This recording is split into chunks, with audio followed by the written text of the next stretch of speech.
Hi, I'm Carol Van Dam, and I just attended the Democratic National Convention in Chicago, where there was so much to report on that I thought I'd bring you some of the highlights. One of the highlights for me was a press event that was in the media tent with Senator Ben Cardin, who is chairman of the Senate Foreign Relations Committee.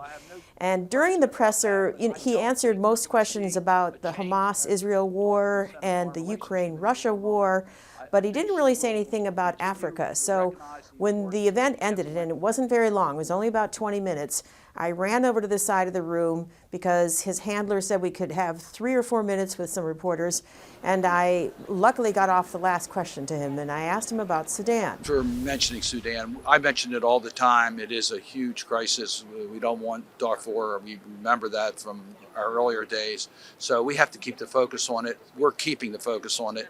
I know that Vice President Harris is fully engaged on what's happening in Sudan. America's going to do everything we can. We're pleased that there now seems to be some peace discussions taking place. We hope that will become real, and we hope that the countries, particularly countries we have relations with, will recognize that they need to back off and make sure that there's a real process for peace. American diplomat Susan Rice also spoke at a State Department-sponsored Foreign Press Center's event at the Democratic National Convention on the sidelines, and she talked about Africa. She said that the U.S. must continue to deepen and strengthen its ties with Africa as a whole.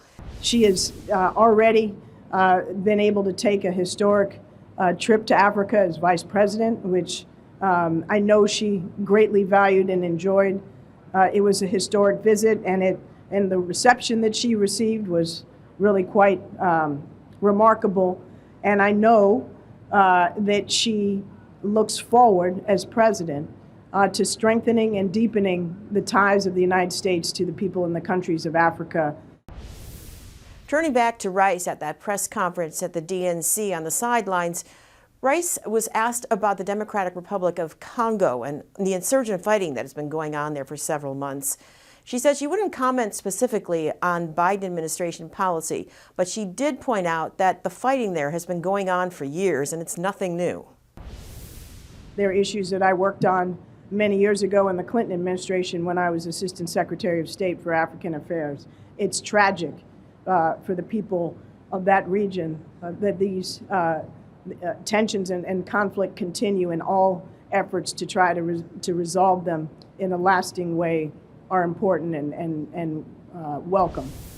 At his first outdoor rally since the attempted assassination on his life, Trump kind of railed against Kamala Harris's national security position and her foreign policy by saying a lot of negative things about what she would do if she were in charge of this country.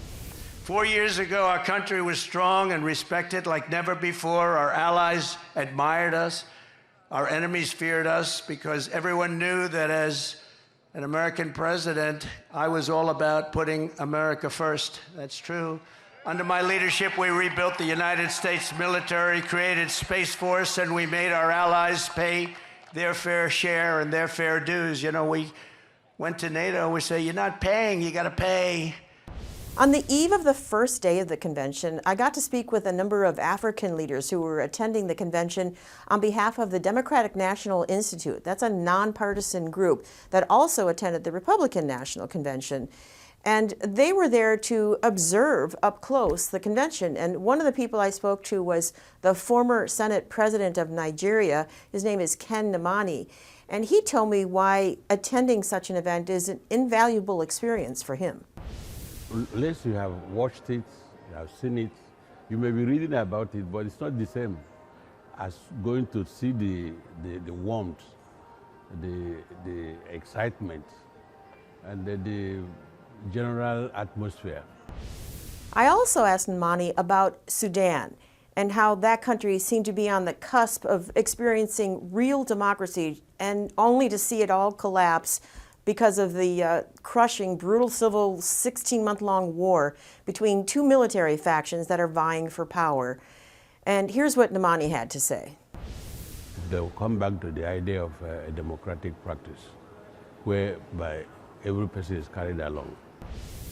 So those are just a few of the highlights for me while covering the Democratic National Convention. And I think we'll have a little more coming for you in the coming days. I'm Carol Van Dam in Washington.